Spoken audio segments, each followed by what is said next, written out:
audio issues? Can I bring Frank? I think the audio issues are Frank's issues already. Can you hear me now? Oh no. I'm still.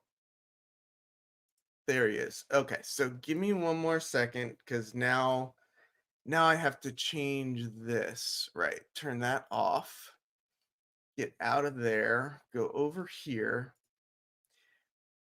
I'll explain why that happened in 1 second. Okay, so I think I'm now good. So yeah, you can hear me now. Great. So I was saying welcome, happy Friday. I was saying last Friday before Thanksgiving. Next week's a short week, so that's really great. Frank's been giving me trouble down in the basement already, so I'll bring Frank up in a second. Looks like we already made it through the intro, so why don't we just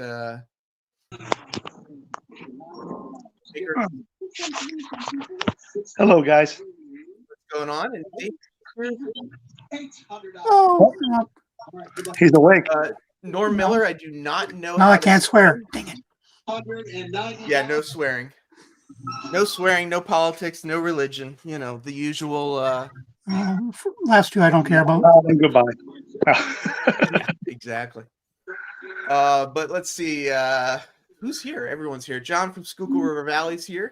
Steve Childers is here. Steve, did you miss the link? Why didn't you join us yet? Steve. Where the heck has Scott been? Scott. Oh, I'm clicking on the wrong thing. Just trying to click on this. Well, new record. Heath broke something. Scott had some corrective eye surgery stuff going on, so he can't see right now. Imagine when he gets his eyes back and can see that beard. I know, right? I know. He's gonna be shocked just as much we are. Randallson, I guess the internet and phones are messed up down here again, having trouble calling people.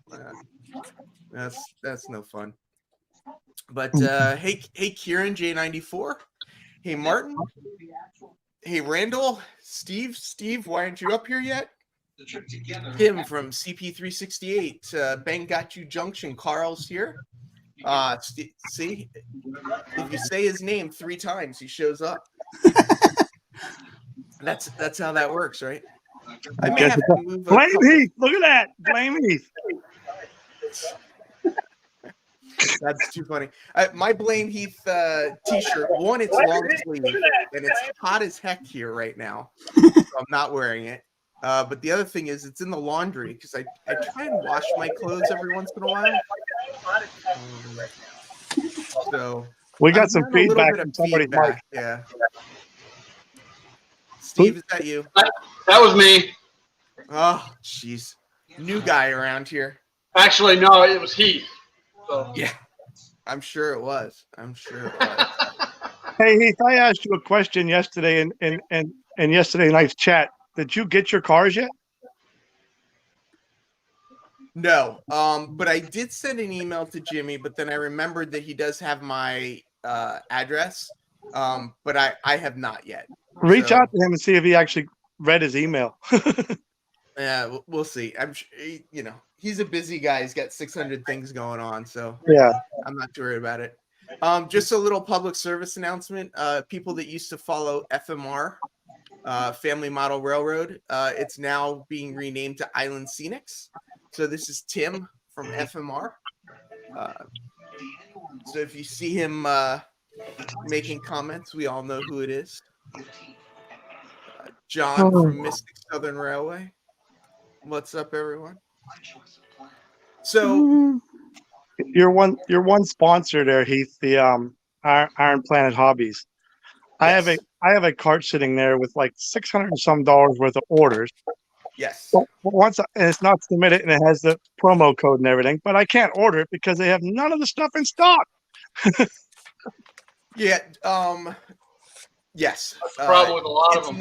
It's not just a problem for him. It's a problem for everybody. There's definitely supply chain issues.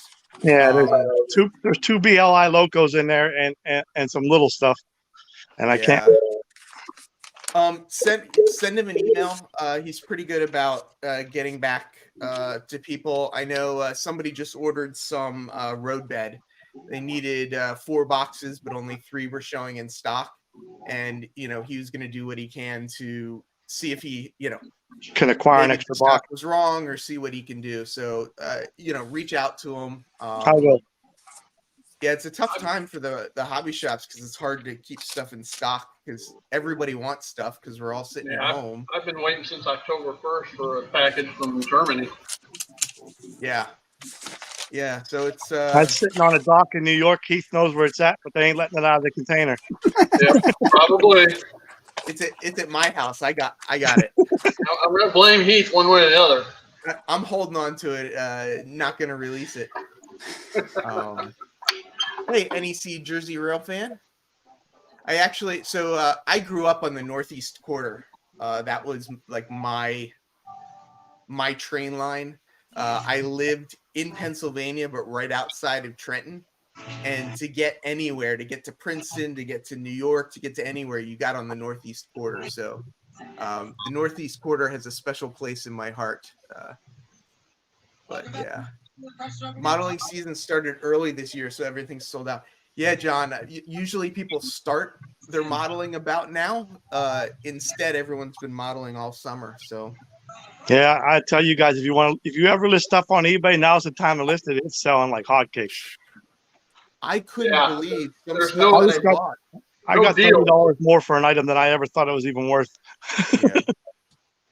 Yeah, and things are getting bid up like really high. It's really pretty amazing. But I do have one exciting thing on my bench that if you followed me on Facebook and on Patreon, you'll already know what it is. But I'm kind of excited that this showed up. It's kind of like the the J.C. Penney's catalog, except I ordered one of those and never got it. Who'd you order it from?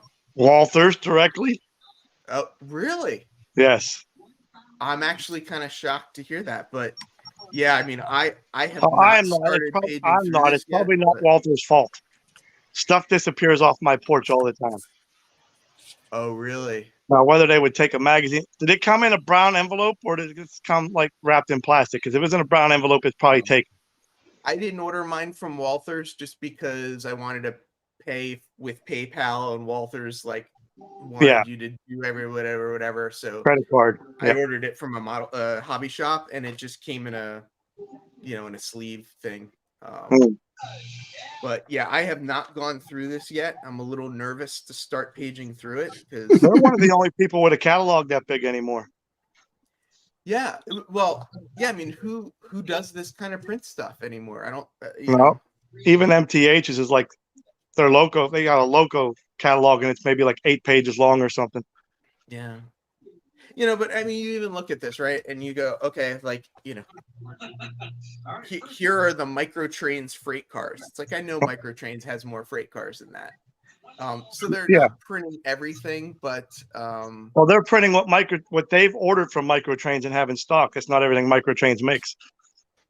That's probably only stuff that they're carrying from Microtrains.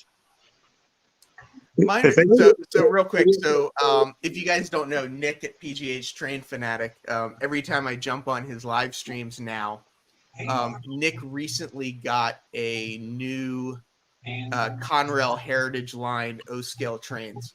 So every time I go on, I go, oh, that's so awesome that you just bought this for a giveaway. So now he's giving me a hard time back on my channel for giving him a hard time, but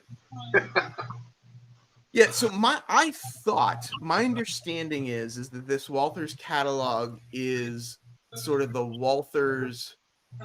We're a distributor, and this is all of the stuff you can get from us as a distributor. Not this is the Walthers what we have in stock in our store. But I'm not 100% sure. I'm a little confused where Walthers fits into the sort of the distributor / sales, they are all of the above. Yeah, that's kind of supplier. a supplier, they're a distributor, and they are an online retailer. Yep.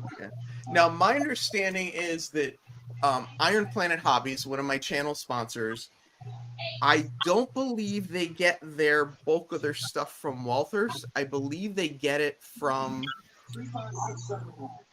it's not Hobby Link, but it's like it starts with an H or something and it's in the Midwest. Horizon Hobbies. That's it, Horizon. Yep. And my understanding is Horizon is the competitor to Walthers from the distribution side, but they just use the hobby shops for the retail side, whereas Walthers does all of it under one roof. And you can buy direct. You can buy direct from Horizon too. Horizon also is the parent company of Athearn, and that's why Walthers doesn't have Athearn anymore. Interesting. There we go. Hey, Crazy Joe, how you doing? Hey, Timber Surf. Crazy Joe. We got Mr. Chop, Mr. Pork Chop Express himself. Bernard C's here as well. If I've missed anybody, I apologize. Pittsburgh Train Fanatics got some nice false front buildings. I have a couple of these buildings. Yeah, they're lit. I've been thinking actually about getting some of his N scale stuff. Typically, T-Trak doesn't necessarily have a backdrop to it because it's kind of designed that you would look at it from both sides. Right.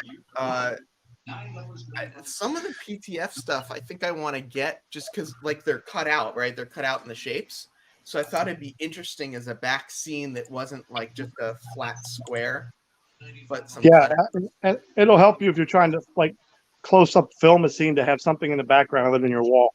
Right, exactly. For that, for instance, I mean, my dream is to take these modules down by the river here and go. Oh yeah, yeah, a real life moving background. Watch birds fly by. Yeah, I mean, kind of like what Kim Patterson does with his stuff. Is just take it down there. Mississippi River. Yeah, and I actually have to the left of me, I've got one of those battery UPS backups, and I want to see one day. I want to test how long I can run my trains on this battery backup, so that I can like take it down to the river and actually like run trains. Let me know when you're going to do that about 10 hours in advance, Heath. I want to come up there and photobomb your video. The module's going to be right against the water, so if you're going to have to photobomb me, you'll have to be swimming in the Hudson. Oh, I'll stand on a raft. Yeah. So, Martin, I'm on the west side. So I live on the Upper West Side of Manhattan. So I am not too far from the Hudson River. Oh, that's good. So you'd be background. looking across into Jersey? Yep, exactamundo. Well, it might be worth the drive. You don't have a car. Nasty brown background on the Hudson River. Watch toilet paper float by. It's pretty wild. There is none of that anymore. They've really cleaned up the Hudson. It's really pretty amazing. I know of a guy that actually wakes up in the morning and goes swimming right about where I would go set up these modules. He wades out into the water. He swims upstream, against the current for a little while, and then swims back and gets out. Did you ever ask him where he got his natural tan from? Yeah. He's a computer programmer, so he's already thinks differently than the rest of us. Yeah, obviously. The other reason the Hudson might be getting cleaner is because nobody's outside throwing stuff in it. No, they cleaned it up like 10 years ago or so now. Oh, okay. Actually, yeah. They now do the New York City Triathlon's been in there for years. I just remember that quote from National Treasure. Sir, it's the Hudson. Nothing's visible. Yeah. And it used to be true. And Lake Erie used to be dead. Now it's got some of the best walleye fishing in the world. And a lot of weeds near the shoreline. All right, I am definitely getting distracted by this catalog. Oh, look at this. Central Valley Model Works is in here. I didn't know Walthers had their stuff. Oh yeah.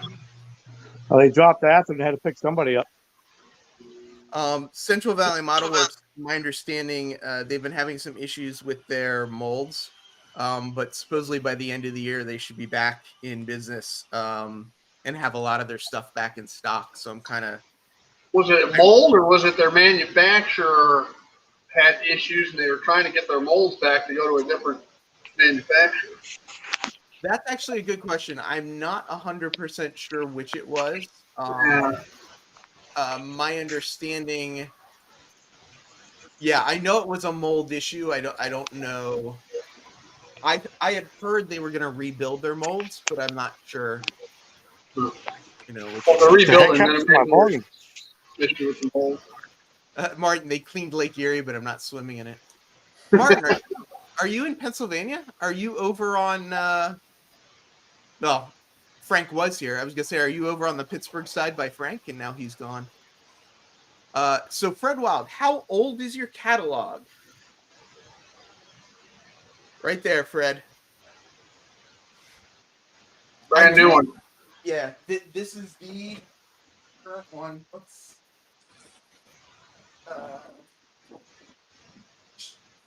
Now that's everything they carry. They may not have it in stock. Correct. Yeah.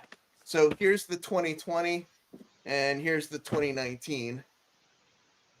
I got the 2020. Yeah. So, I have none of them. So Train World did an event. Oh, Martin's in Cleveland. Martin, I lived in Mansfield, Ohio for 2 years. Not at the penitentiary, but I was in Mansfield for 2 years. I was watching Train World TV, got together a bunch of the manufacturers, and they did this whole roundtable. They had MTH, Stacy from Walthers was there. Someone from Athearn was there. Someone from Rapido was there. They had all these people there, and Stacy at Walthers mentioned that the new book was out. That's how I knew the 2021 one was out. So that was actually a really interesting show. They asked the MTH guy what the heck was going on, and it was a good show. As Dave BNSF points out, yes, it is a model railroad reference book. It's not a catalog. Too funny. But yeah, so I love just paging through these things. You can look for hours. Need one of these, need 5 of these, 2 of these. And the great thing about the print catalog is that you can't just click buy it now. There's like a little gap between looking for something that you want and actually being able to buy it. Hey, Jason. What's up, Jason? What's going on? I'm pulling something out because Mystic just asked a question. Mr. Train Freak, what's going on? Just working on the layout a little bit. Hey. Just a little closer. It's good that you got streaming going on down there. Did you ever run that wire down there? No, I'm using my phone. Well, the wires ran. It's just not in the wall and not terminated. Well, let's get to it. It's, time is ticking. Well, get down here and I'll put you up in the attic and you can drill a hole. I thought the whole reason you had kids was so you had someone to send up into the attic. Now, you know that don't work well with a 9-year-old. I know. Yeah, he may actually like it up there and not come down. So, no, I think it'd be quite the opposite. He'd be afraid to go up there. Oh. He's actually seen me come down there because there would be like a wasp nest. And I don't do wasp very well, so, and neither does he. I think Frank's trying to get our attention with his big boy. Before we get to Frank's toy, who's got What an if answer here for John? Can you guys recommend a book which is a Comprehensive. again? Can you recommend a book which is a comprehensive history of American railroads, like a railroad Bible of sorts? So the one that I pulled out is this one, A Treasury of Railroad Folklore, The Stories, Tall Tales, Traditions, Ballads, and Songs of the American Railroad. This is the one I have, and I'm kind of curious, what do other people have? I mean, if you're specifically interested in circus stuff, this is a great history of circus trains. But who else has recommendations? By the time a book comes out, somebody else has merged with somebody else. Yeah, I'm right there with Steve on that comment for sure. Heath, I showed you those circus trains the other day. You want them things? I'll just give them to you. Oh, if you're going to give them to me, definitely. I mean, they're HO. Hey, I Anthony. don't even know what brand they are. You said you knew what brand they were. They just sit in the closet. They're nothing to go with my layout. I don't have boxes for them. Well, yeah, I mean, if you're giving them away, I'll give them a good home. All right, and they'll come to see you. You just private message me your address, and I'll send them up your way. Okay. I will do that. Dave BNSF says Railroad Historical Societies. And I would say that's not a bad answer. Like Jason the Train Freak, the hobby shop that he goes to in his area, the guy that runs it used to be an FRA inspector. So Jason gets firsthand stories of American railroad history. Oh yeah, But I know, like, all over the U.S. at that. yeah. And I do know too, like Central New York, or I should say New York Central has a historic society. So I don't know if there's I don't know if you're looking for a specific railroad, but there might be a historical society for. Yeah, and Tim from CP368 says the best thing is to get books on each railroad. One book on all of them is too much to be covered really well. Yeah, that that treasury of railroad folk history is kind of just a I guess it depends too. It's like, are you looking for like what specifics are you really looking for about each railroad? So. I have a book here somewhere. I have to dig it out next time. I'll bring it to this. I know it's buried, but it's just a history of the PRR locomotive from steam in the 1800s all the way up to the early electrics. It doesn't go into the late. Well, obviously Penske's not around, but it goes up into I think the early 70s as far as diesels. I'd question how current the books are. Most of the books I've seen are circa 1960, 1970. Well, that would be a brand new book for the PRR. Yeah. Right. Yeah, it does really depend on what railroad you're talking about. If you're talking about Amtrak, a book from the 1970s isn't going to be really good, but No. Yeah. But if you're talking about a railroad, that if it's like, say, pinpointed to like the steam era, you could get a book from 1960, 1970, and it probably ain't gonna make much of a difference if you got a book that's recent, because if it's only target to the steam, unless it's union specific. Yeah, the older ones on a railroad like that with the steam era would actually probably be more accurate having the older book because there's less information forgotten. Yeah. Exactly. Yeah. I guess too, like I'm even thinking like, obviously you could always go to Kalmbach or however you say it, the model railroading magazine publishers. Yeah, Kalmbach. And look at the books that they have. I've been looking lately at railroad atlases. There's like a whole series of railroad atlases for different areas of the country that look kind of interesting, and they show like this was PRR's, this was New York Central's.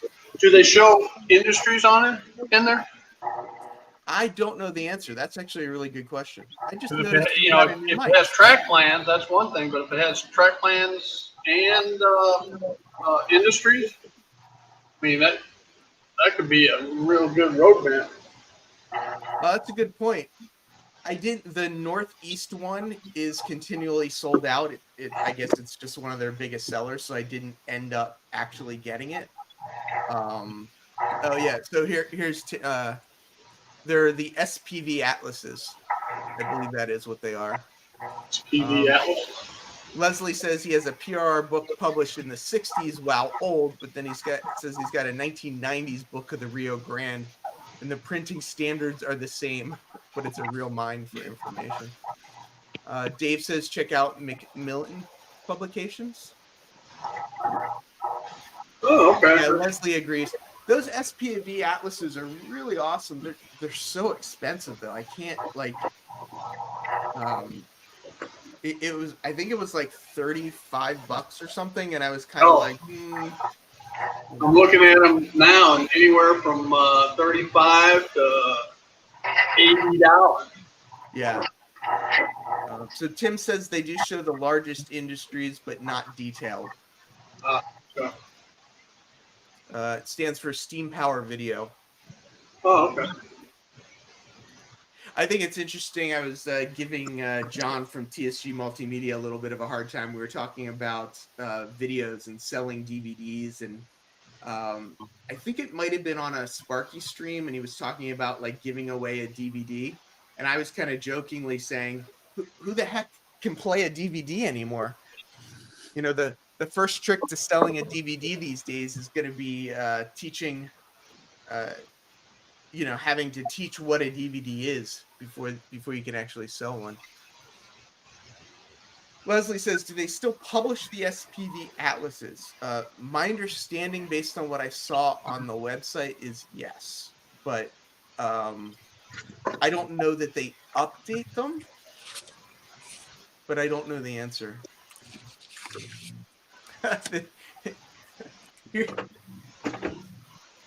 Leslie might be a bit of a rivet counter with a comment like this. I like looking for errors on the SPV atlases I have, especially for closed lines. That's actually pretty funny. I like that.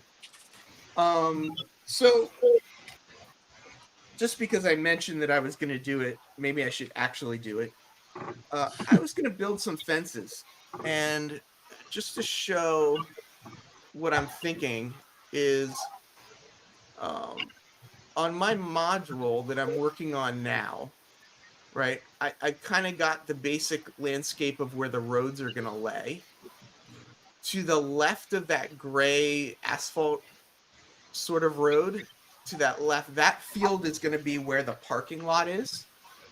But then this whole area to the right, my sort of thought is that it's going to be a like a farmer's field where he would have like cows and horses and all that kind of stuff.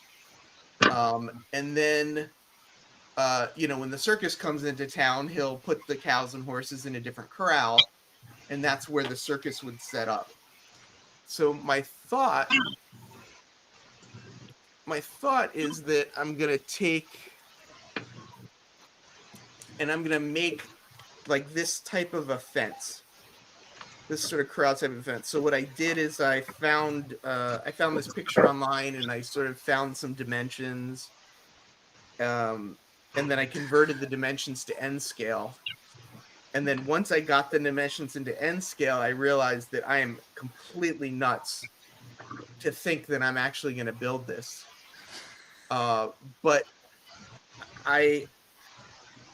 I didn't want just a regular fence either. Like a lot of the fences that you can just buy are very sort of, typical.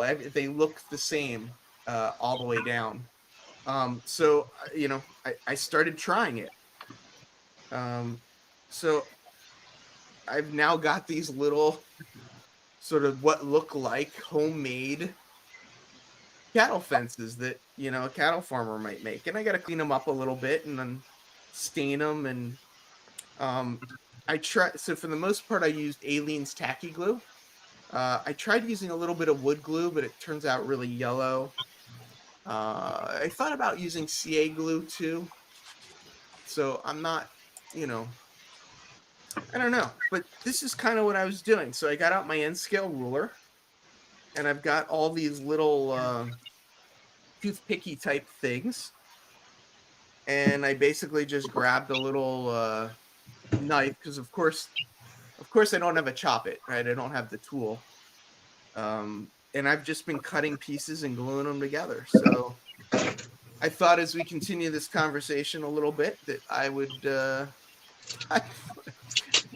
I'd glue some fences together. So Tim says they only come out with them every 10 to 20 years or so. Last I knew, that's for the Atlases. So I guess they do update them. And Tim says both of his are from the 90s. I think CR, I'm guessing Conrail maybe was still around. Kieran's working on a kit, looks like. Yeah, CR would be Conrail. Okay. Rail artist, hello. Anthony, if it's plastic, yeah, no, I'm just making these out of wood. Oh, if it's plastic poly, I think he's talking about glue to make the fences. These are just, this is what these are. I got them at Michael's Craft Sticks. Oh, actually, this is the wrong thing. But, well, I got them at Michael's. This is a different stick than this. I basically just got a bunch of different wood sticks, but I've been using these. So that's basically what they are. And the tough part is they all break so easily too. So, do you like scratch building?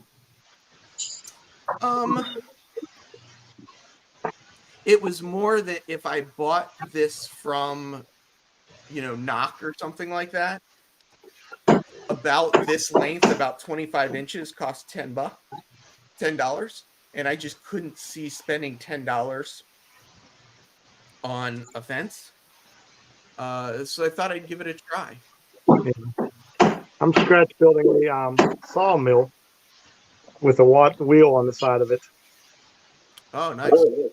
I got, where the heck's the camera? There's the, cut it out of a piece of wood, finish it up with a dremel. Wow, that's pretty cool. What scale is that, though? That looks like S scale or something.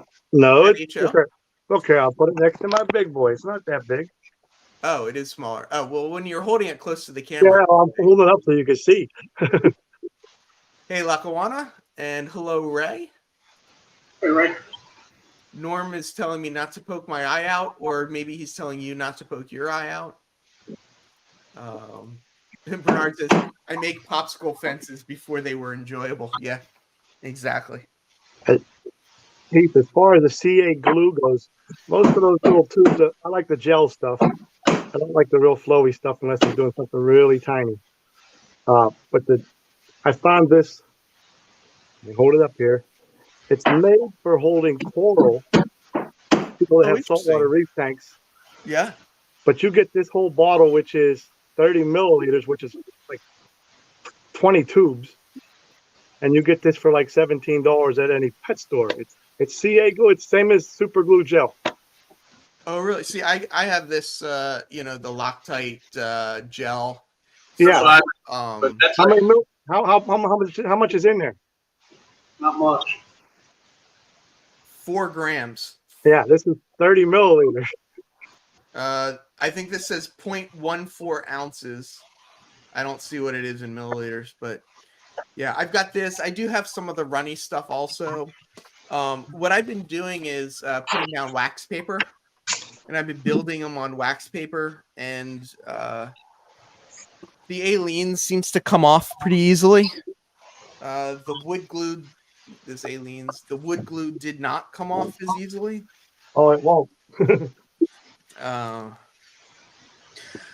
But yeah, I made some more rocks too. I keep making these rock molds. Every time I make some plaster stuff, I just throw a couple more molds in. The nice thing about super glue or CA glue is a little bit of baking soda, instant set. Oh, interesting. Yeah, Lackawanna uses Loctite. Do you use this Loctite, the gel Lackawanna, or do you use the this stuff? Is this? Let's see if I put the top on. I have this multi-pack, the original super glue. This stuff is runny though, man. This stuff gets on everything. Yeah. Between your fingers and it's over. Ray says Heath is on the fence and has the runs. Sheesh. Way to go, Ray. Yeah, good one, Ray. Come on up, Ray. We know you're not working. Let's go. Mark, Mr. Donegal Dad is here as well. CA glue in the larger bottles is cheap, but see, that's my thing, Martin, too, is I buy these bigger bottles of glue and then they harden before I get any chance to use them. So it's kind of, it's like, what's the point? I will say the thing that's actually been the most well, if I had to chop it, it would be the most handy. But this is a little N scale ruler. I don't know how well that comes through when it's small. Yeah, I see it. I have the HO one. On the top, it actually has. Yeah, I got one too for HO. Yeah, it has the N scale dimensions, so I can actually. I just know, okay, my crossbar here is 8 feet, and I just then cut it to 8 feet on the ruler. Let me see something. I want to see my rollers.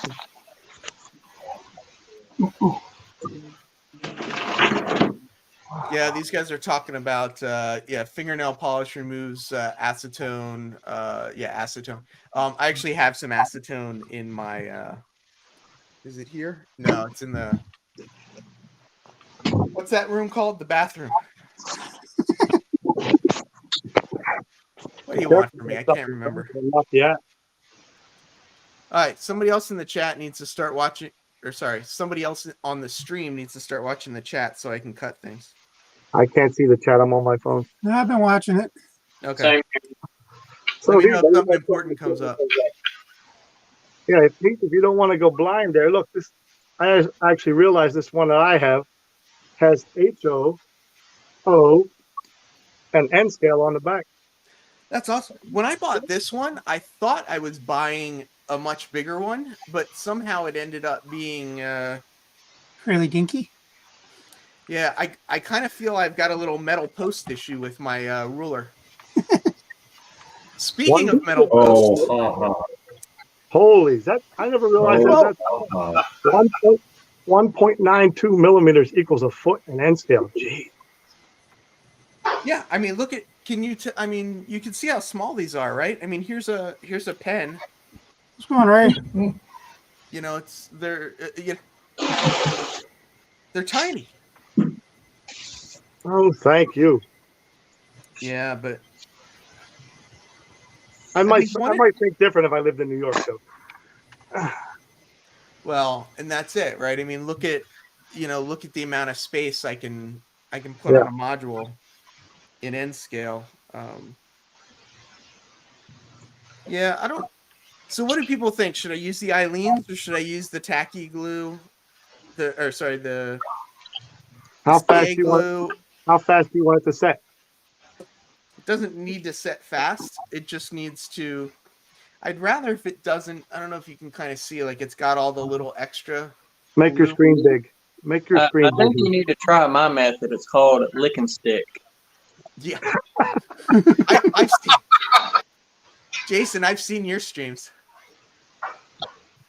Hey, don't you know my streams are what not to do?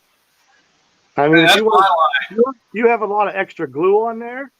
Yeah, that's the problem. Is I need to use less glue, I guess. Less glue, and like I said, if that's CA on it, it looks like CA. That's not CA. That's the tacky glue. It's white glue. It's not going to hold over long period. It's not going to have any strength to it. Well, it doesn't. I mean, how much strength does it need to have to it? It's just. Well, you set yours up and tear it down left and right. It's just holding back some N scale. And how much do you move your stuff around? I know. Well, so Daniel is pointing out something that is probably where is it? So part of the reason I'm using the Aleen's is that if I want to be able to like bend it a little bit and stuff, the Aleen's kind of is flexible enough that I can still kind of work it a little bit. Yeah. So that's part of the reason I chose. But you still don't need that much. Correct. I'm probably just using way too much.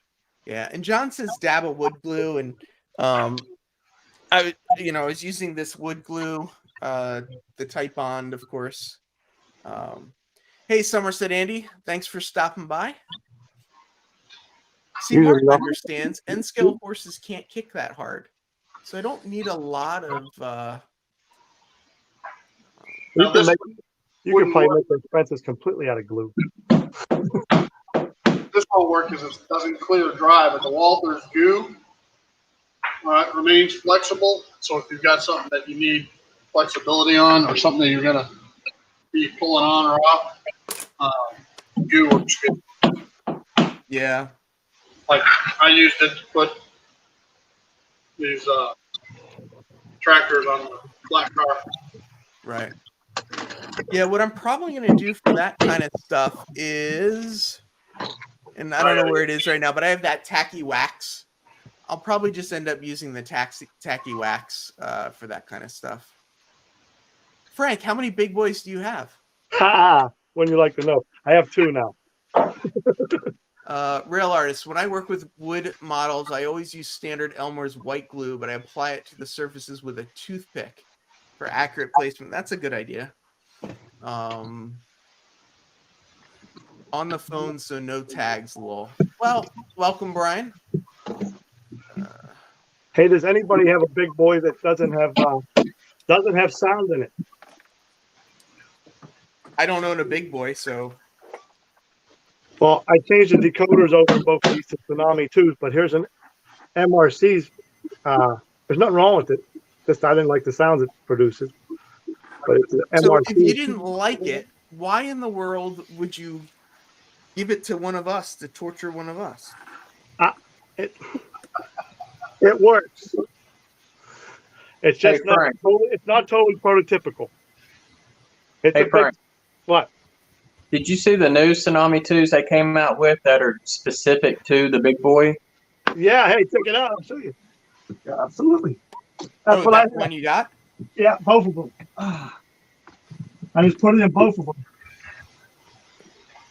Lackawanna wants to know who made your big boys, Frank. They are both Athearn Genesis.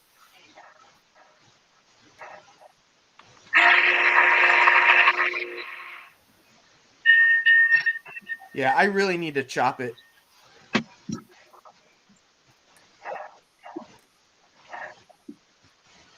I can't go through all the sounds because my test bench uses a little Bachman thing. That's too funny. Hey, Robert from Flying Crow. Fred Wild says, I have one without sound, but I'm going to put in a TSU Big Boy Steam decoder in it. It's worth it. It's $100, whatever. Yeah, Frank, I think you're going to have to end up paying somebody to take that thing off your hands.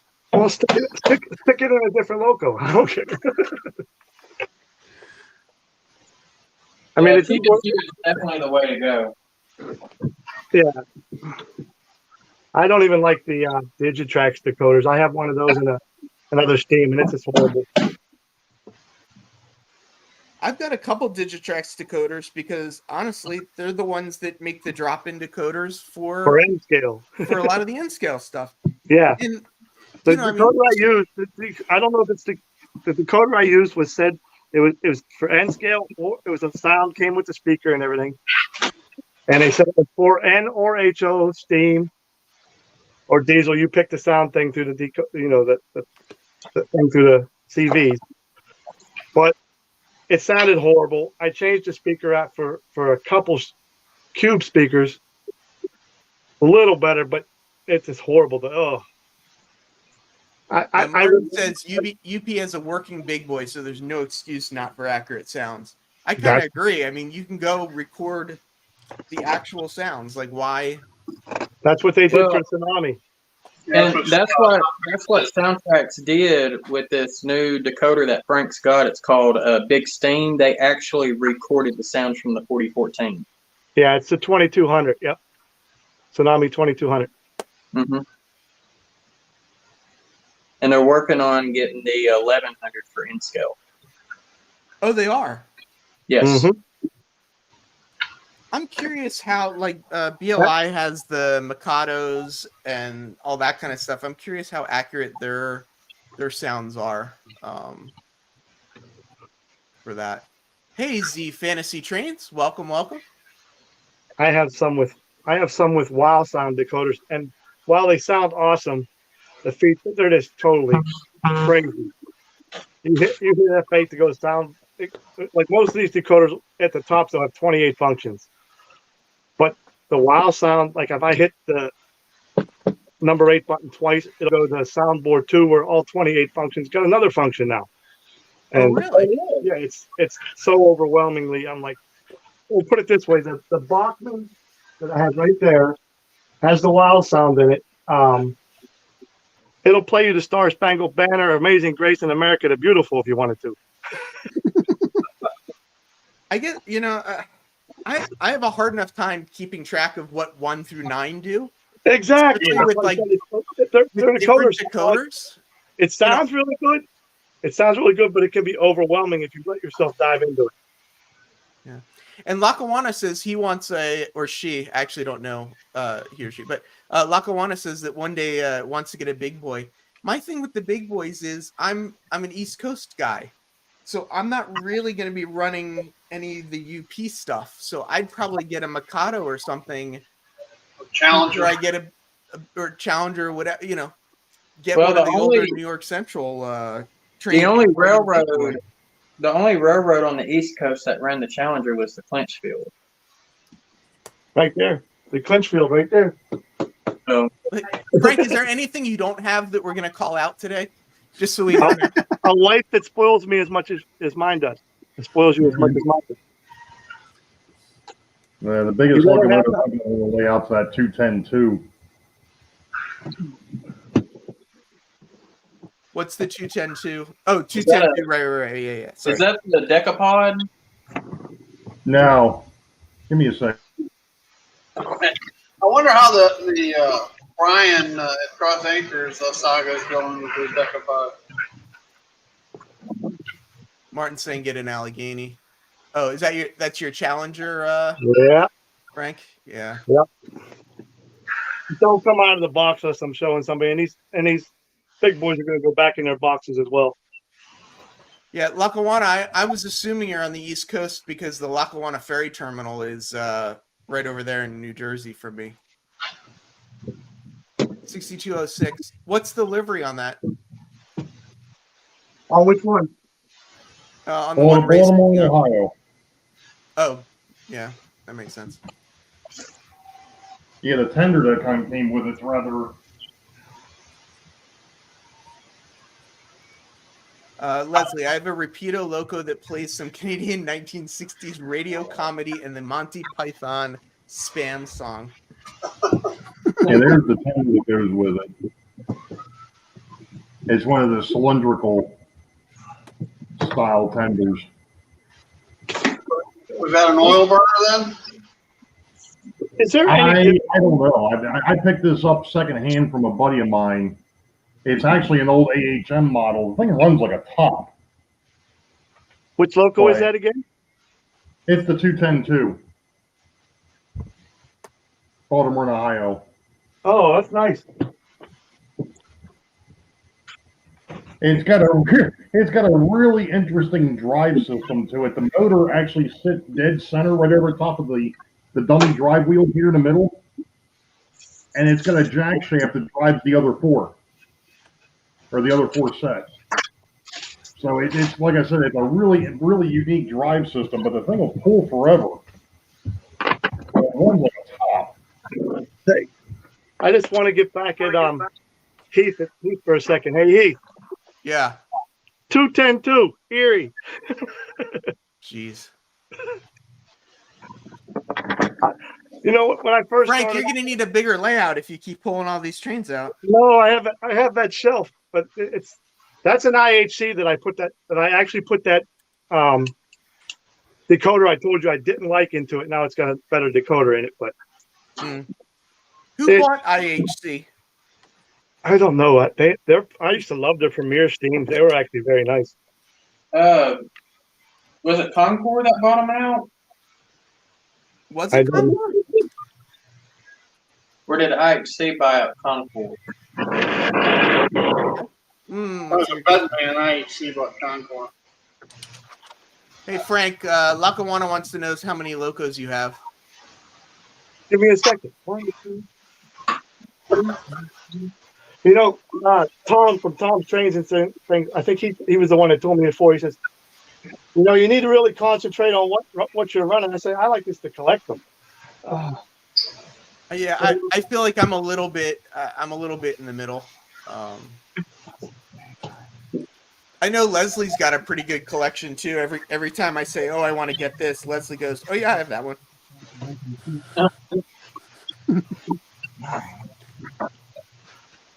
Is that a Chessie?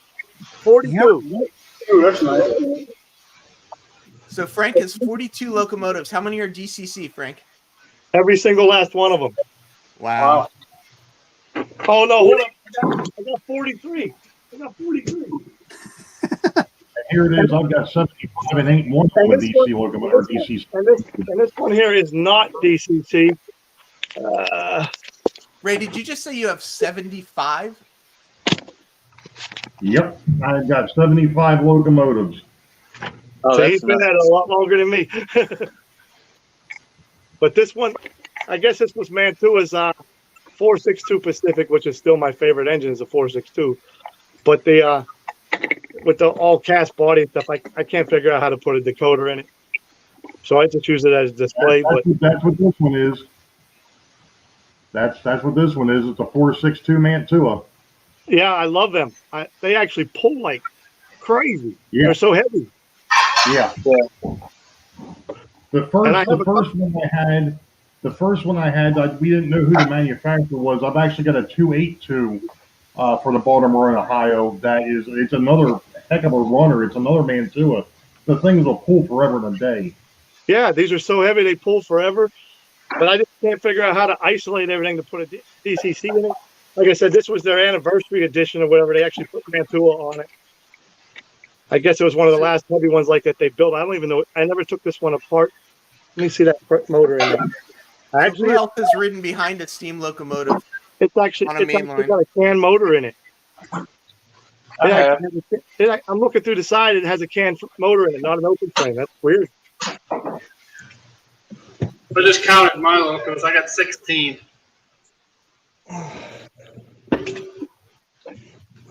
This is why I need to chop it, because they just split this blade in half.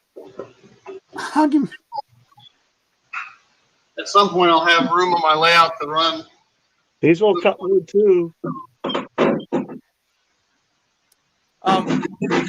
One sec, Steve. I'll keep that up there. It's a Yeah, 210 so I was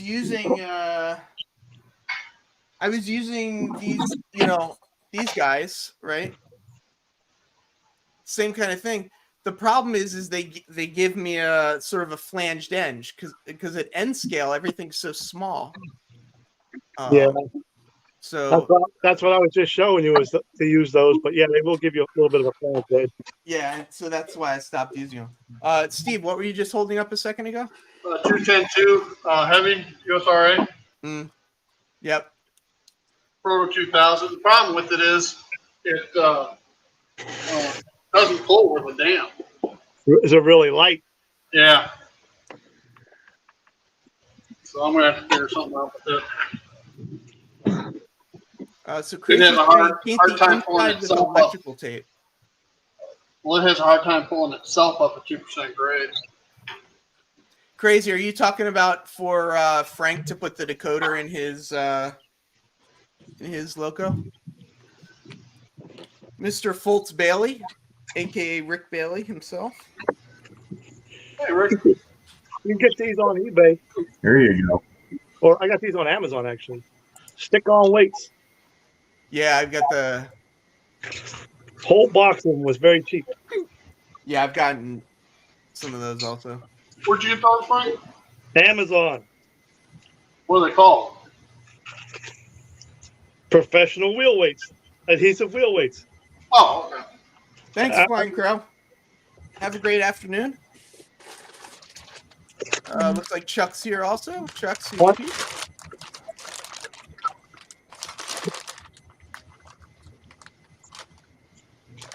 Yeah, so There's a Frank, throwback for you. Crazy's saying to put a decoder in that one locomotive is to just use liquid electrical tape to cover it and then just get it in there. Which one? The 462? The one, Mantua? your DC locomotive. The Mantua one. It's got it actually picks up one side from the tender, the other side from the frame, and the motor's grounded to the frame. So it only has one pickup going to the motor. Oh. And it has a metal screw going through that into that to hold it down. So I'd have to isolate it and put a plastic screw. I know that much. But then those open frame motors draw a lot of amps too. So I haven't quite figured that out. I tried a couple 1 amp decoders and they just smoked up on me right away. Well, yeah, if you're shorted, Hey, if you're cuz. shorted out to the body, that's what's gonna happen. Yeah. Hey, Vinny, what's going on? Hey, Vinny, you might find this amusing. I'm scratch building some Corral fences in N scale. I was Generally, Vinny. getting stream on the locomotive 462 Pacific by IHC. Oh, cool. I was just Lackawanna, are thinking, you in New Jersey, New York area? Seeing as you do Lackawanna? Everyone's saying hello to Vinny. Hey Heath. Yeah.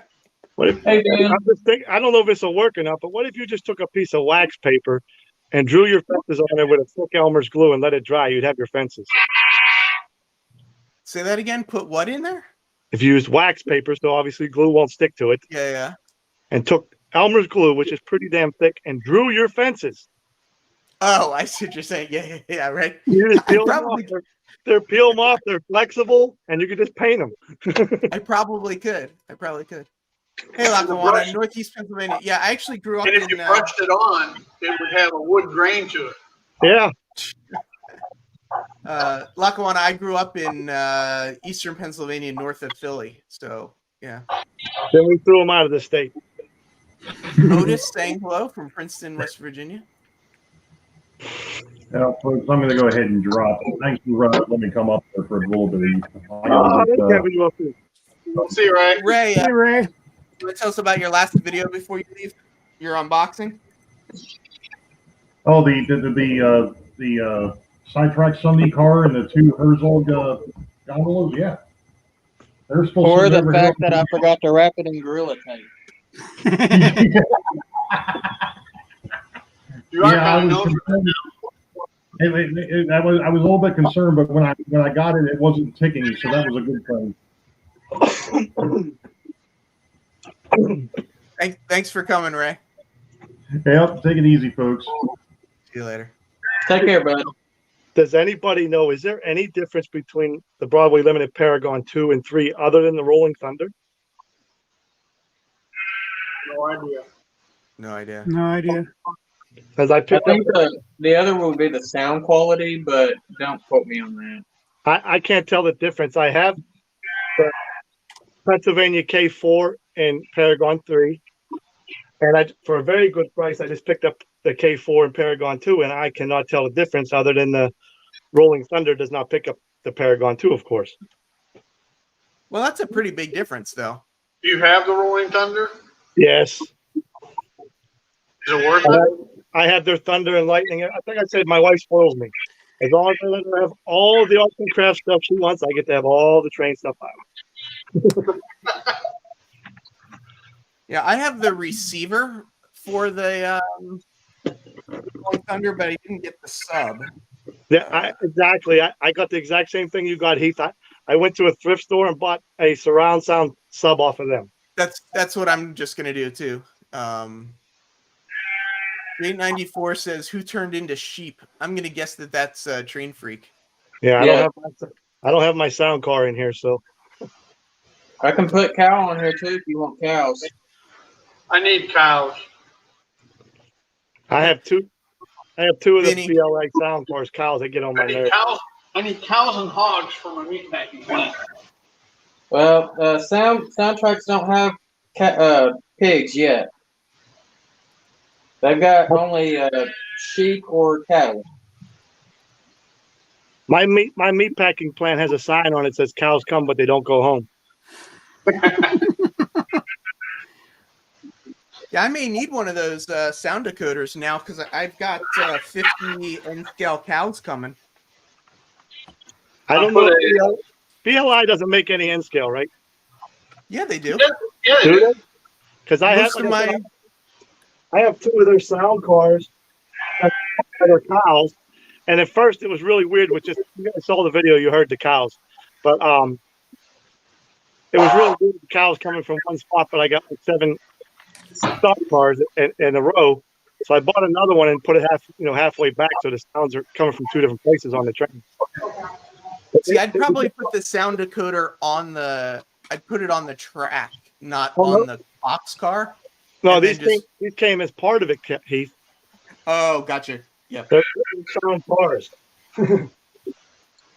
I even have a Christmas one up there that has elves and Santa and all that crazy crap on there. But I keep breaking these. I keep breaking the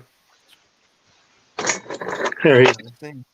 Here, need another blade? Oh, that's interesting. I do have a lot of those blades somewhere. I think they might be downstairs, though. I've got one of those too, Frank. What's that? I've got one of the wall blade. Yeah. It makes sense rather than buying those little packs of 3 blades. The problem is the wall blades don't fit in the old utility knife, so I got to hit it with the grinder. Yeah, some are too thick. Well, Yes. this is the notches are off. Just, Oh, the notches. Oh, interesting. I just use the blade in my hand.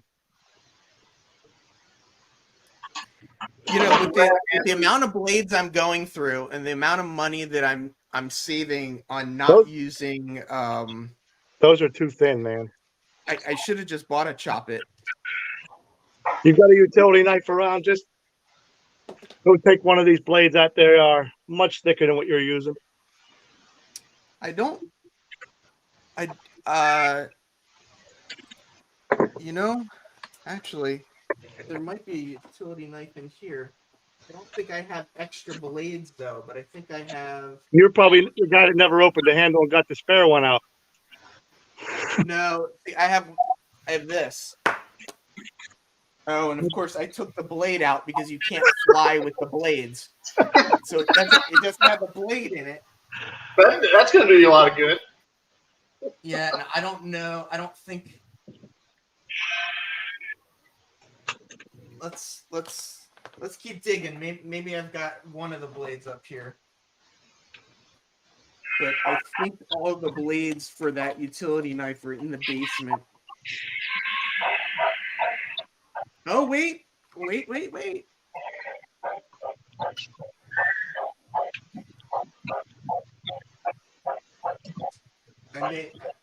may No, watch. may find a way not to hurt myself.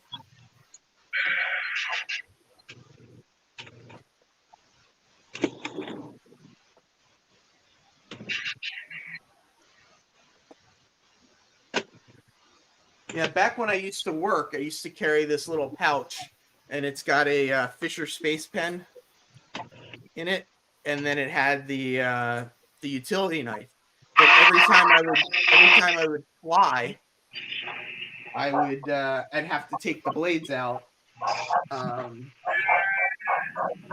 So let's try this. This can't work any worse, right?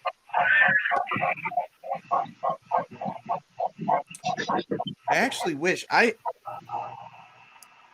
somewhere I have a whole slew of like real utility knives. Fred goes, you have a downstairs. Let's put it this way. I have a storage unit in the basement of the building. So yeah, this will probably work pretty well. This may work. You know what I also have are these. I also have this kind of a knife. Maybe let's actually try this. Let's try this first. Part of my problem is that I don't have a lot of space to stay organized with some of this stuff. How far away is the closest hospital, Lee?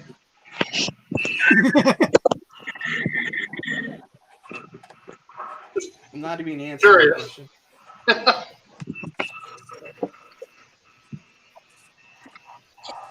I'm in New York City. Everything's close.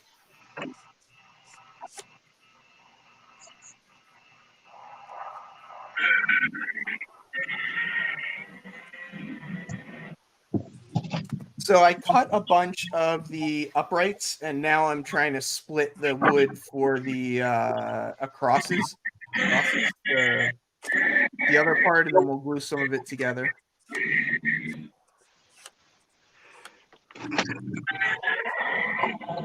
Yeah, this is actually cutting better. I was trying to use this, and it wasn't cutting very well, but this is actually working better. Yeah, crazy. I have multiple blades, so I can find them easily.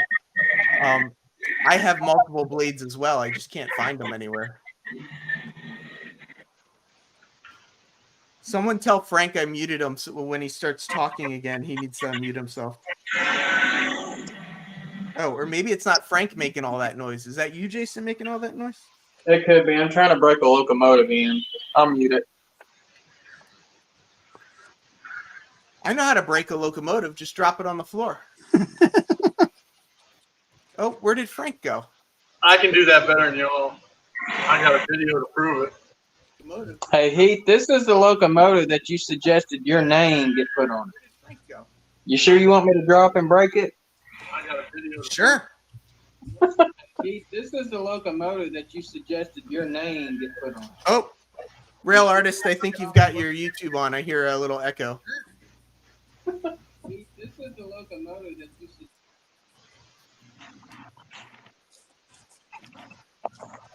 Here we go.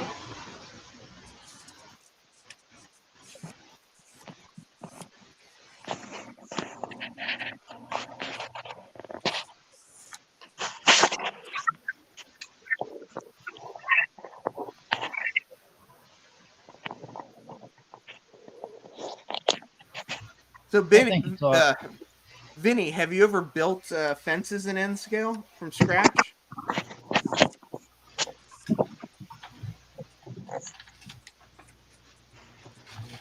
There she goes.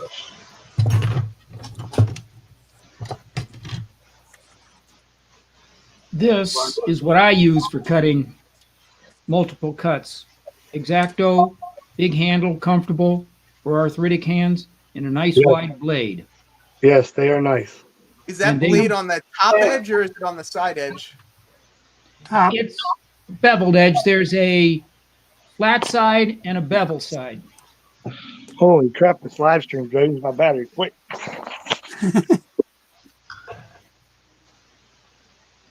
Yeah, I've got one of those blades, but I always forget to put it in the knife. Works better in the knife.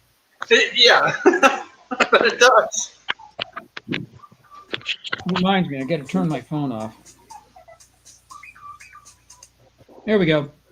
I get so many calls. Well, that's good.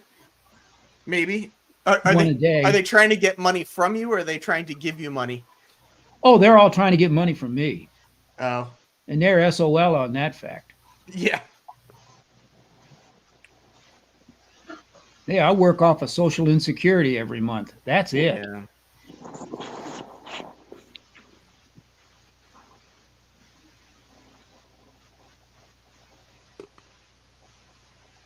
I feel like the hardest, I'm not sure if the hardest part of this is cutting everything up or if the hardest part of it is the assembly or what, but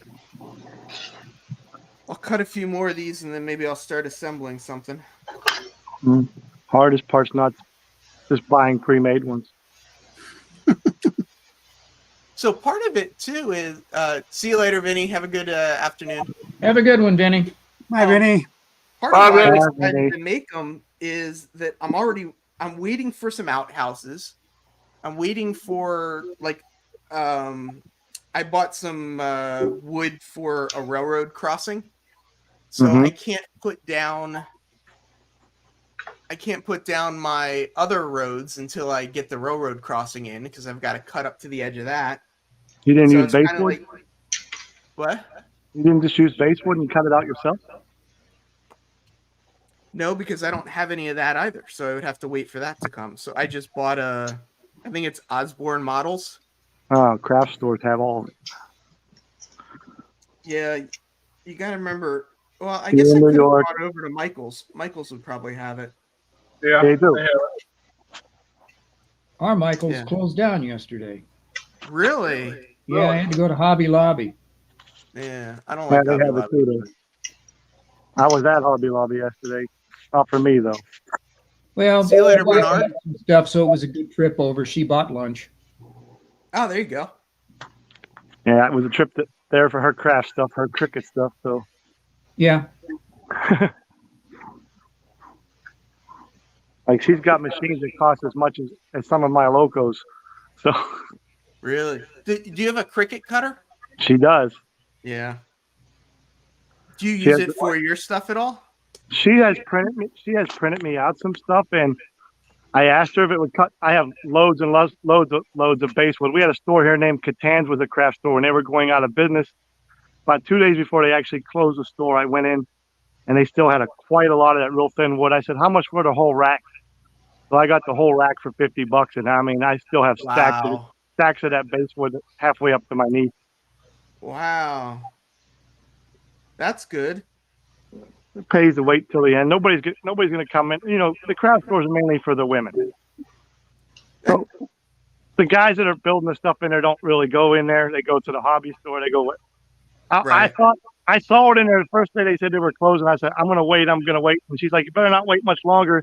I see a couple pieces missing here and there. I have to go to craft stores because the closest hobby store is 2-hour drive from me. Oh, Don't where have you at? anything. Where you at? I'm in Parkersburg, West Virginia. I'm in Pittsburgh, Pennsylvania. Yeah, and I have to go to across from Wheeling, a little town across from Wheeling, or go down to Charleston. Yeah, I know the one up by Wheeling. They're a pretty good one. Yeah. I like to get scratch building supplies. Our Hobby Lobby has styrene, but they don't have scratch building supplies to go with it. They got the sheet styrene. Yeah. I wonder if Michael's has the evergreen styrene stuff. That's what I got yesterday at Hobby Lobby. I was surprised to see it, but I don't know. If I need it, I'll find it someplace. I've got a pretty good stock of it here. Part of sort of my situation is I don't have a lot of storage space to just sort of store a lot of raw materials. Yeah. So I end up, buying what I need as I need it, and then, just keeping the extra. But then it means I'm always waiting on stuff to make to do a project. That's because your T-Trak doesn't stay up. You take it up, you put it up and down, right? Yeah. Yeah, that's why you have no storage. Otherwise, throw everything underneath like I do. Well, and that's it, is the T-Trak gets stored underneath. So, yeah. Can you guys hear the dog whining in the background? I thought that was you. No. She's I took her out. I took her out right before this, figuring that then, she'd hopefully be settled for a little bit, but you know how that works out.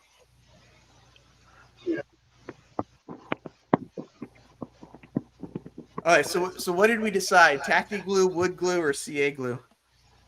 You have regular Elmer's applied with a toothpick. Yep. Very Not precise. Regular Elmer's. I have Mod Podge. But this tacky glue is a little bit Elmer's like. I mean, it is sort of a PVA glue. Is it It white? It is a PBA glue. It's just a little thicker than Elmer's. Yeah. And I can use this. I guess I'll go back to me. One important thing about the Elmer's is that a little bit of constant pressure for about 15, 20 seconds help it sets. It pushes it into the grain. And gets real strong. Yeah, put it on with a toothpick this time. Don't just glue it. What I was doing last time is I would just take one of the crossbars and I would just sort of dunk it in and then put it together. No wonder. Not precise. Less is more, Heath. Well, if this was HO scale, that would work. It's just, N scale. It's just. You'd have to stand it off HO too.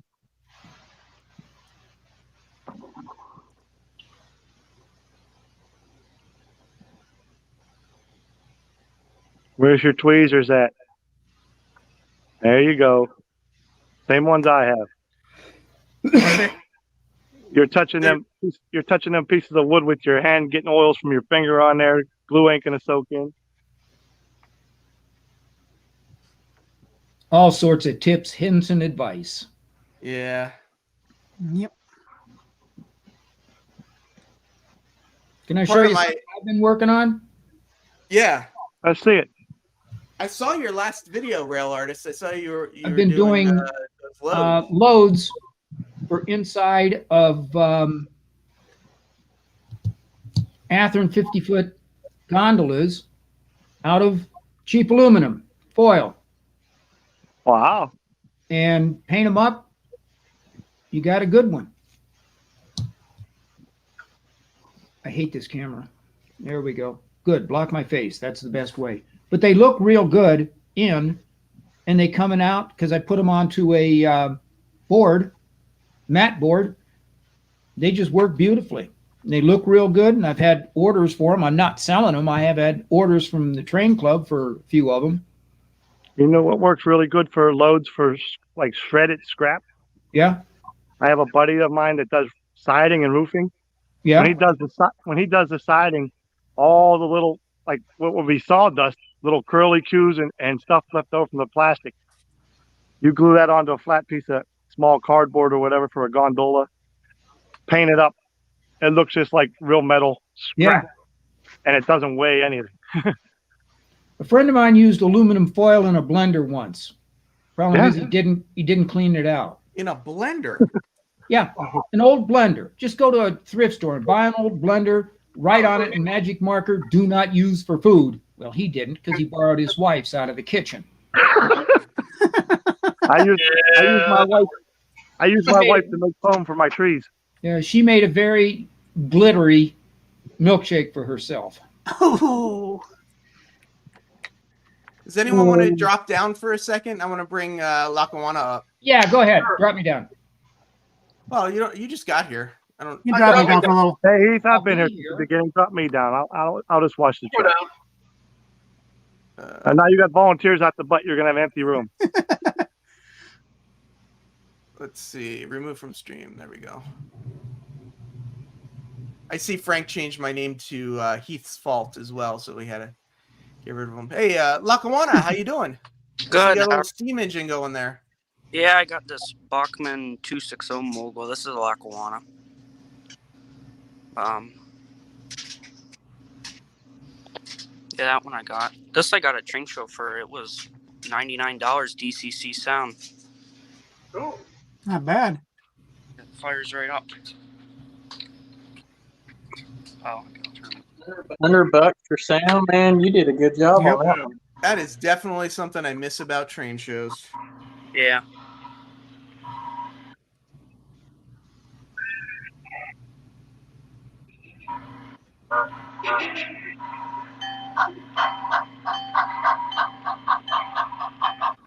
What brand is it? It's shut it off. This is Bachmann. Bachmann? Yeah. And it's just I found these on eBay. I bought them together for two. I think they're lifelike Lackawanna passenger cars. No, those are Athearn blue okay, boxes. Yeah. I thought they were. Flip it upside down. I could really tell you by looking at the wheels. Metal wheels on this. Or did you replace them with metals? Plastic wheels. Okay. Yeah, they look like that one's not an Athearn. Yeah, it is. I don't know what that one is. There. Yeah, but your other one looked like Athearn. What was your other one? Yeah, lifelike. Yep, right there. Because they got the same road number too. Same road number. Oh, you can easily re-decal that one. Yeah. Oh, you can easily re-decal that one. Yeah, I got a whole. I've got a Athearn heavyweight set that's put up somewhere.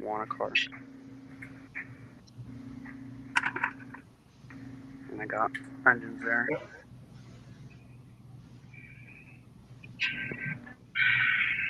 Looks like you have a pretty decent sized layout there, Lackawanna. Yeah, it's just 4x8, but soon there will be like an engine shop here and that lumber yard over there I'm putting in. Yeah, that's how I started, was by 4x8. I think most of us start.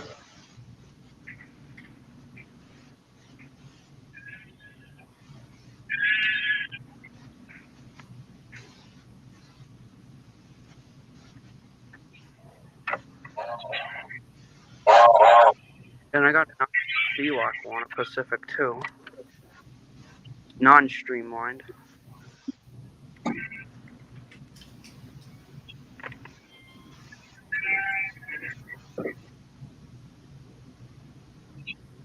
So do you know what kind of sound is in that steam locomotive, or is it just standard box?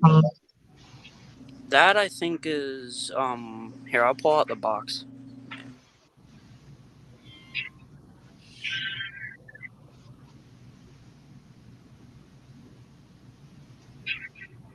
I know my E7 Bachman has Tsunami 1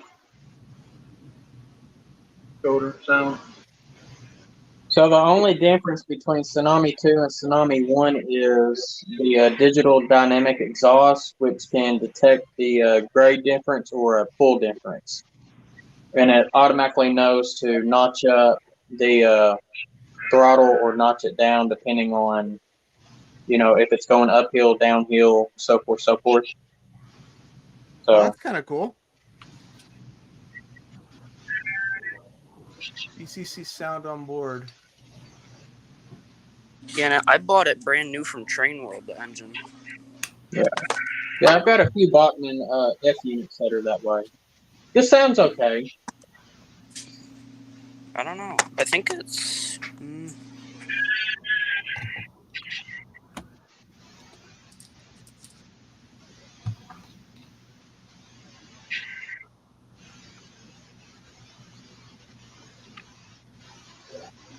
Yeah, I'm trying to find it here. And I only run it on DC. I don't even have a DCC controller yet. Yeah, you can run it on DC. Yeah. I would just recommend do not run it with a DC locomotive on the layout. Don't make the same mistake I did, because I ended up frying one. Yeah, I only run it with just one engine on it. I don't double head until I get the DCC. So if you have a DC locomotive and a DC on the, or if you have a DCC locomotive that you're running in DC mode, and then you put another DCC locomotive on it, it won't just run both of them in DC mode? No. Where I messed up was before I got my current DCC controller, I was running just straight DC. And I had a DCC locomotive and a DC locomotive together, and it ended up frying the board on the DCC. Oh, gotcha. Locomotive. I guess you're putting too many amps through it, right? That, and the other thing is, if you're running DCC on DC, you have to get your throttle at least halfway up before the DCC will power up.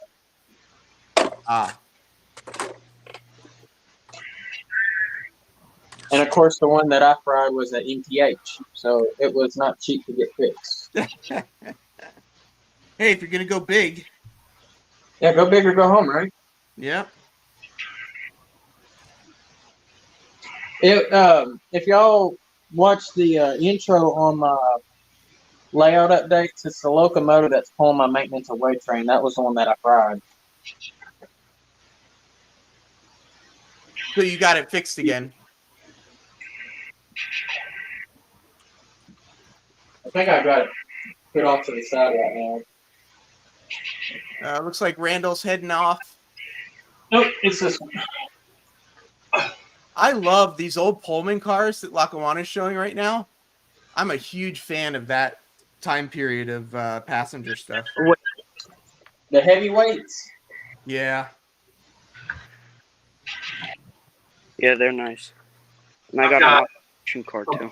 I got a bunch of Burlington heavyweight cars for my Blackhawk train. I've got 3 heavyweight sets, 2 Southern Pacific, 1 Cotton Belt, and one of my Southern Pacifics is in the two-tone gray, Clark scheme. Yeah, like I said, It's a Walder set. I got a couple of cars out. I'll go show them real quick. It's so interesting that if you're on the Northeast, you've got all Northeast liveries. If you're, you know, in Arkansas, you got all the ones from around there, and we all model what we know. Yeah, but see, being the Chicagoan, I can model just about anything except Southern Pacific. Yeah, it's true.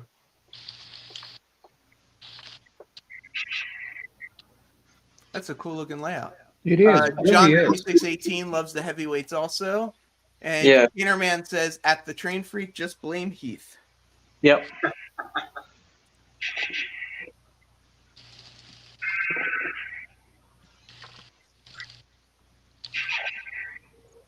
Hey, I start my day right. I blame Heath with my coffee cup.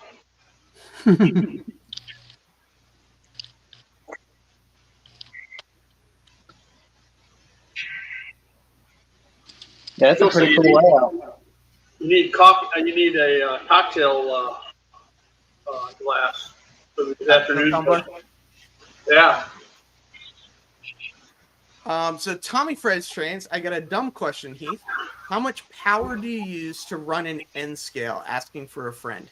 I actually have not. I haven't metered it actually, so I don't know. When you say power, so I use the DR5000, and it comes with an adjustable power supply. So I have the voltage turned all the way down on the adjustable power. Oh, look, N scale too. Yeah, I got N scale too. So I've got it turned all the way down, which I think is 14.5 volts. And it's rated until it's rated at 3 amps. So I don't know that really answers your question, but N scale too. And it all runs. Is that a Bachmann Easy Track or is that Kato Unitrack? This is Bachmann Easy Track, glued down. What awesome? But I recently upgraded this, so I had spots that were 1,000, and then I had to put new track in. Do you want to switch to DCC at some point? For me, yeah, I'm gonna definitely for this layout. That's why I already have the switch installed, so I won't have to keep on wiring back and forth. I'll just put a DCC controller right here, and I'll just put another one of these switches in, so the power won't go. Yeah, that's what I have switches on mine too, so that I can. Yeah. Oh, look at that! The old Tyco belt. Button. Oh yeah, I love it. Yeah, got one of those. Yep. Oh yeah. Yeah, but I do the same thing where I have a switch, so that you can do either one. Wired up too, so I flipped it actually. Flips those. But thanks for having me on. I gotta go for a little bit. Maybe I'll jump back on later. Awesome. Okay, I'm probably gonna jump off in like 15 minutes or so. I just want to finish up these things that I'm running. But thanks for coming by. Appreciate Yeah. it. Come here. Come here. Okay. So Tommy, this is a little bit of a better answer for you. A DCC loco runs between 0.11 and 0.16 amps each. So you can sort of add up how many locos you have. Each decoder is a little different. Sound decoders will pull more, blah, blah, blah, blah, blah. But yeah, you can sort of count it out. Yeah, the decoders for, if you look at like soundtracks, the in-scale decoders pull at 1 amp max. Yeah, but they don't really pull that. Not really. So there's a short Well, yeah. as they melt down. That is why I highly recommend circuit breakers. I got them.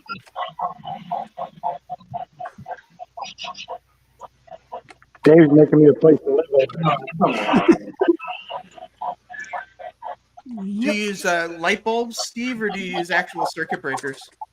Looks like my house in Florida when I was a kid. You're 42. Yep. So now I got to form this. Oh, where am I at? There I'm at. Yeah. Oh, cool. What's that going to be, Dave? Oh, Trevor. Nice. Just dip it in PVA and wrap it around. Yeah. Dave, are you in the new room now? It looks like you're still in the old room. I'm still in the old room. I haven't moved the computer yet. I got you. I cut up a bunch of wood for. I'm going to start doing the export, some of it.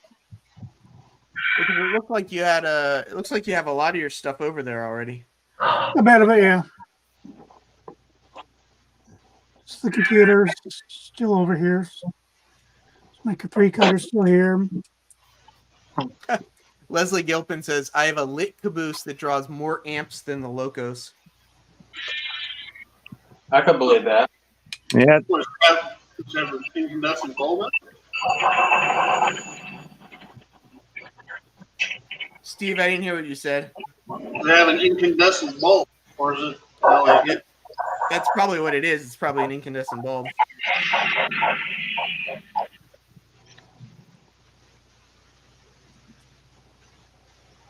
I wouldn't mind getting more of those like power monitoring tools on my layout, like the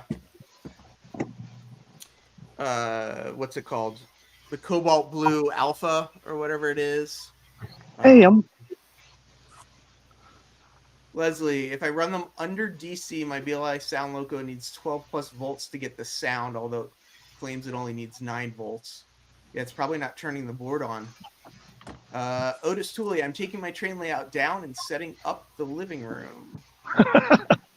So Kieran, whose favorite locomotive is the J94, wants to know what our favorite locomotives are.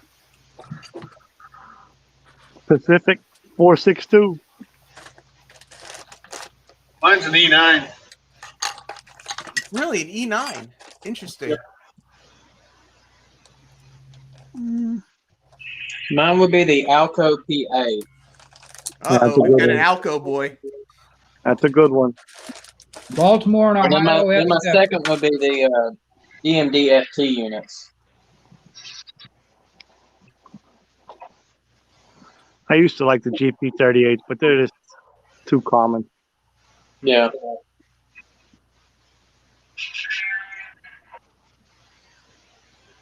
I remember my first GP38 that came out. I don't know. I think it was just the first phase.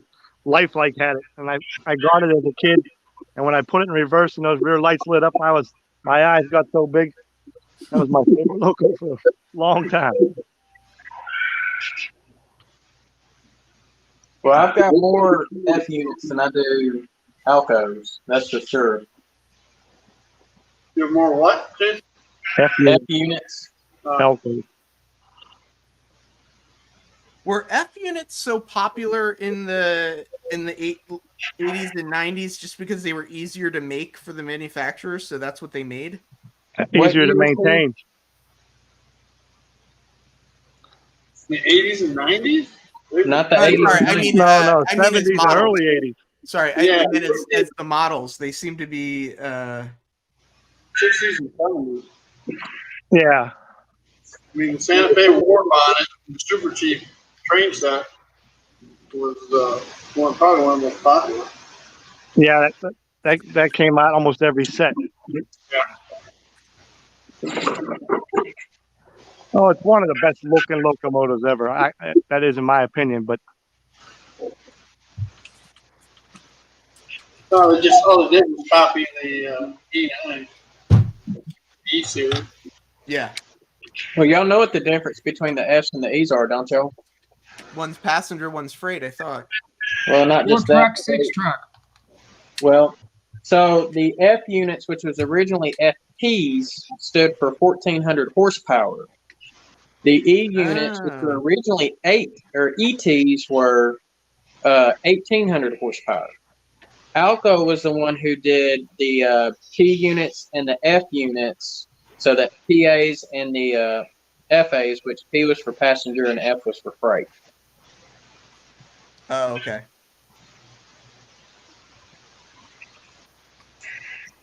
looks like you're getting along there pretty good, Heath.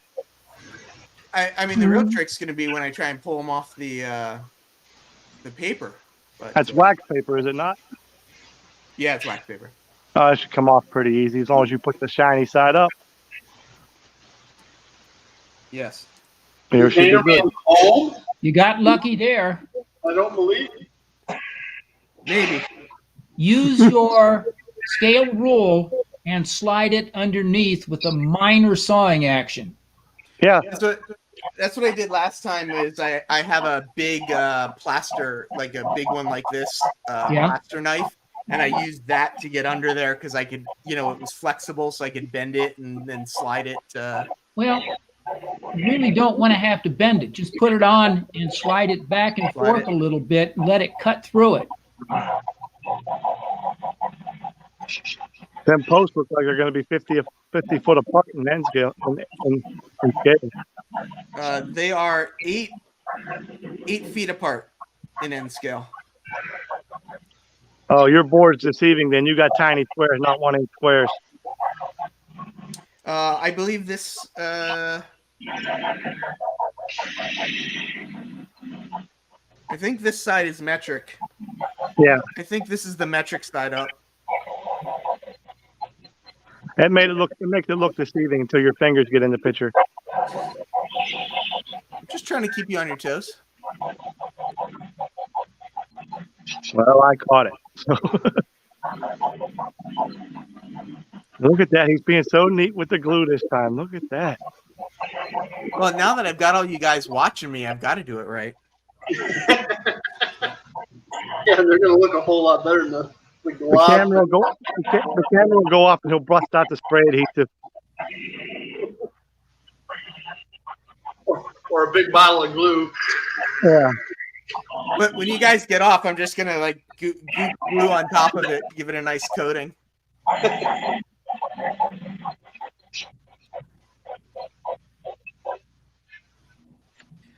So yeah, I'm gonna be wrapping this up pretty soon. I'm near the end of my stuff, and I've been on for an hour and a half ish. So if anyone wants to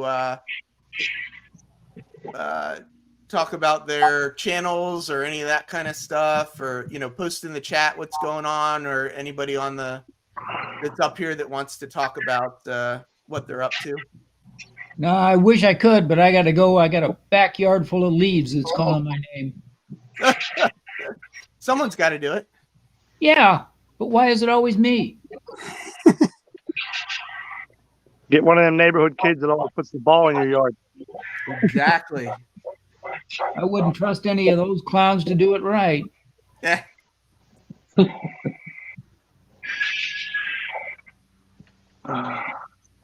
Frank, are you making any videos these days? You know what? That's interesting. You should say that. My son, being an IT guy, said he was going to help me set up double monitors, cameras, and stuff so I can start doing what you're doing. Nice. But Yeah, I don't know what StreamYard's- content to cover really, because you guys all cover it all. So honestly, Just cover what you want.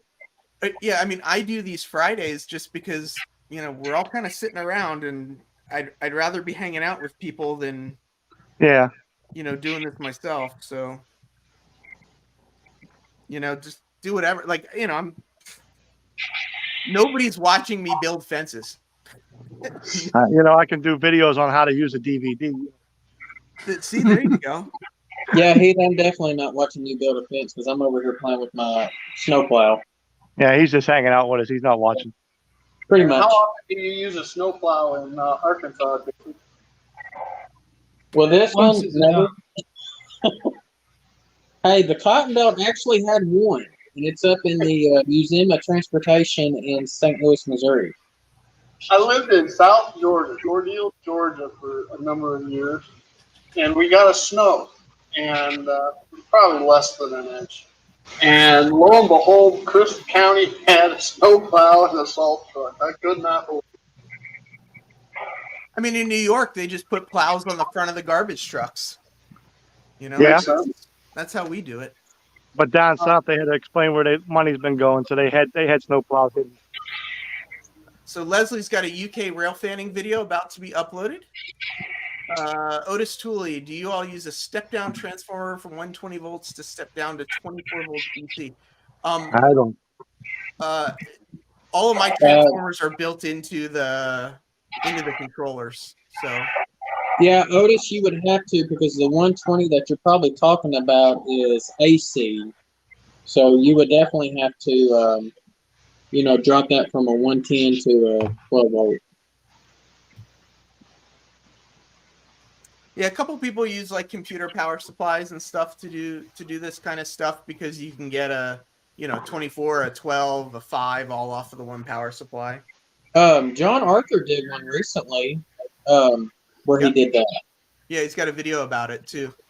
Mhm. You just want to make I sure was you thinking meter about it. everything before you hook it up. I'm thinking about doing that as far as like all my lighting accessories and things like that.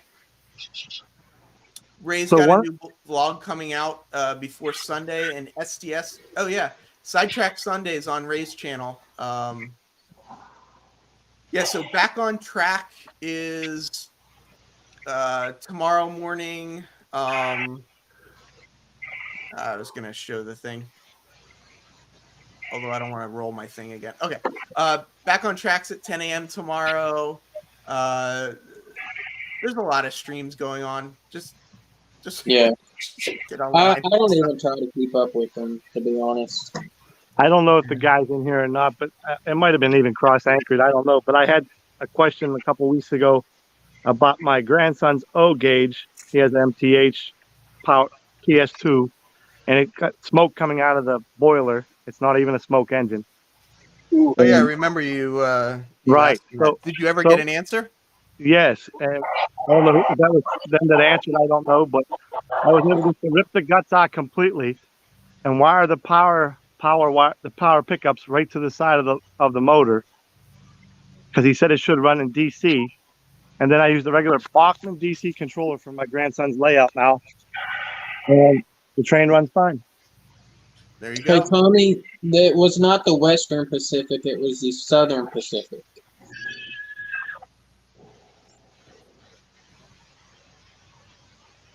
Okay, guys, I'm out of here. I got work to do, darn it. Get to them Yeah. leads. All right. We'll Take see care, you Better Rick. you than You all us. have a great weekend. We'll see y'all later. You too. See you later. Stopping by. Thank you much. Bye-bye. So I'm gonna tag back on to what Tommy's question was about the WP buying out the Cotton Belt. It was actually the SP. So the Cotton Belt was a subsidiary of the SP since like the 50s, 60s. I don't know the exact year. And that's why when you look at the paint schemes of Southern Pacific and Cotton Belt, they're all the same, except for the original FT units. Cotton Belt did have one that was different. It was until '92 that the SP officially bought out the Cotton Belt. So meaning that when it was a subsidiary, the SP allowed the Cotton Belt to have their own, board of directors, their own CEO. They basically allowed it as its own operating company separately until 92. And then, of course, 96. You amaze me. Do you actually play with trains or just research them all day long? And the other thing is I've got a really good source. No, seriously, that information you gave there was amazing, but I would have never had that much detail. I was like, man, this guy's got to done his research. Well, for example, some people love that side of the hobby, right? Yeah. So, Heath, if you don't mind making it bigger real quick, I'm going to show you something. Yeah, train pick that's that SP color scheme. Go ahead. All right. So, standard Alco PA, right? Southern Pacific.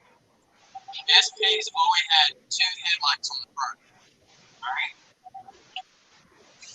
Your audio is messed up. No, it's probably this rotary snowplow background. Listen. There we go. Can y'all hear me better now? So SP bought Cotton Belt, then Rio Grande bought SP and renamed itself SP from Leslie. That is correct, Leslie. That's correct. And so St. Louis Southwestern is also known as the Cotton Belt, and they only had 1 headlight on the front instead of 2. So that was a good indicator to tell from a distance, is it Cotton Belt or is it SP? Another way you can tell, and this is just the F7 and the Black Widow, the handlebars, the grab irons, SPs were all painted white, and Cotton Belts were also all painted yellow. Let me see the side of that one, Train. That is a beautiful logo. And I actually re-decaled that one. This was originally a SP, and Bachman got it wrong because SPs always had 2 headlights, not 1. Right, that's beautiful.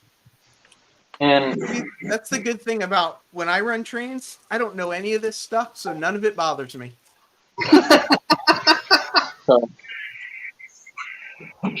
So I actually have an ABBA. And there's the B units. These are all sound too. Yeah, I have them in the Santa Fe war bonnets. Now, something Athearn got wrong. We got a F unit in daylight. SP never had F units in daylight. They were always in Black Widow. They did eventually repaint some and use for passenger service in the what we call the Bloody Nose scheme. So what they use? They just did that to sell their cars. Yeah, SP had E units that they used for passenger, not F units. Okay. So Athearn just did that to sell their passenger cars. Bingo. And that actually came with a train set that I purchased a long time ago. It was a passenger set. Athearn didn't make it. Right. So sometimes every once in a while you'll find where the manufacturers screw up. On purpose. Yeah. It's called marketing. Anything to sell trains. I don't know if y'all can see the Alco. No, I'm gonna drop my camera a little bit. There we go. Earlier that thing did a blowout. I guess while it was sitting there, the snowplow's got a Tsunami 2 installed in it. It originally came, it's a Walters kit, but it originally came just DC. It had no operating headlight. I put the headlight on it. I don't know if y'all can see it. Yeah, I see. See the headlight, yeah. Let me turn the sound back. It's amazing how small you can get LEDs now. Oh yeah.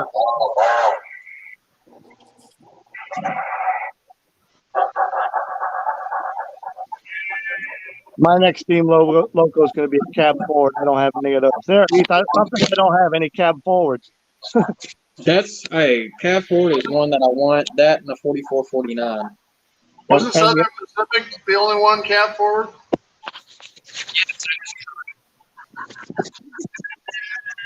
His audio is like he's underwater. Yeah. It's the thing got good lighting on it. can't see it. All right, I'm gonna go back to where it was. And I'm sure, as if everybody else knows, the other loco I'm looking for is that S2 turbine. Can't find it anywhere. Western Pacific and Mopac were at one time Rio Grande You're back. subsidiaries, then were divested. Western Pacific and Mopac went to UP, and years later, UP got South Pacific and thus Rio Grande. So here's what I love: is Leslie Gilpin is from the UK. He's not even American, and he knows so much more about all these American railroads than I have any clue about any of that stuff. He makes me shake my head. Well, the other thing is E-units don't actually like 18-inch radiuses, so having F-units wasn't a bad thing. Exactly right. Those 6-wheel trucks do not like 18 radius. That is true. You know, I've got my Pro 2000s in a Bachmann unit. They all go around the 18s okay. Some of them will. Yeah. A little nit I had here, a couple- little nit there helps too. I had a couple steam locos that wouldn't do an 18, and part of my layout does have 18. And an old guy told me, he says, you have a good Dremel and some patience. He says, take the center wheels and grind the flanges off of them. Yep, I've heard that. Yeah. Huh. Well, that's like this guy here will not do anything less than 24. Well, yeah. Oh, it would look stupid if it did. Yeah, I know. Yeah. It would look That's why stupid. all my passenger cars are Atherms because everybody else's are too big, too long. All right, everyone. I gotta head out of here. The dog's giving me the evil eye. So That's all right. You can leave it on. We won't take nothing. Exactly. So I'm gonna get out of here. Thanks, Dave P, Steve, Train Freak, Frank. Thank you. Who else? Rail Artist, Lackawanna, everybody for jumping on the stream. You have glasses. I do.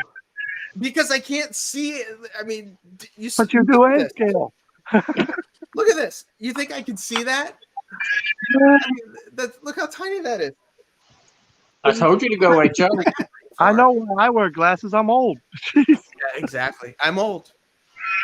But I got the train inspector over here giving me a hard time, so I'm gonna roll the outro. See you Check later. out my sponsors if you haven't already: Iron Planet Hobbies, CMR Products. Check them out. And Z Fantasy wants to know if there's a problem with glasses. No, especially if you do N scale. Thanks everyone for coming. I really appreciate it. And have a great day, everyone. You too. Take care, Ian. y'all.